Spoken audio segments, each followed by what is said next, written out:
Change global variable in a module from a function defined in another module. I have a module with a main function that runs a loop while a flag is true. In the loop, there is a call to a function defined in another module that checks conditions and should stop the main loop if it's true. The code is main.py.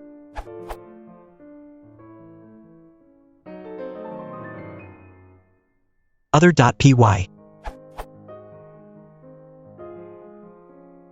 The code is run launching the main.py file. The issue is that when other.check is called in the loop, the main.shutdown function is called, but the main loop keeps running.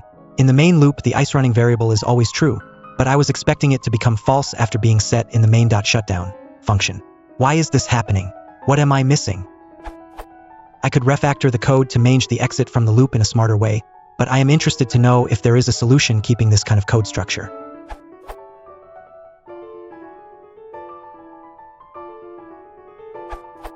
The issue has to do with the main.py file being loaded twice. It first gets loaded as __main__ when you run it as a script.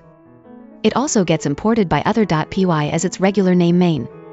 The two copies are completely separate from each other and have separate global variables. When other.check calls main.shutdown to modify the ice-running global variable, it only changes the main.icerunning version, not __main___.icerunning. The main function is checking __main___.icerunning, which doesn't ever get changed. There are several ways you can fix this. The best is probably to get rid of your circular import in some way. While circular importing can work okay in Python, it's often a symptom of bad design. It's a very bad idea to use it with any module that may be run as a script.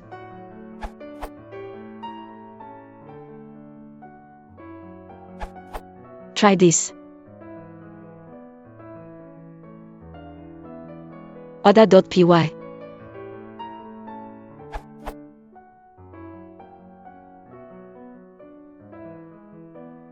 If I was you, I would use objects and classes.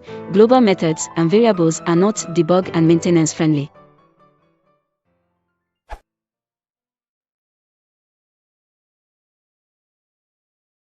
What is that chill? Sincere dropping.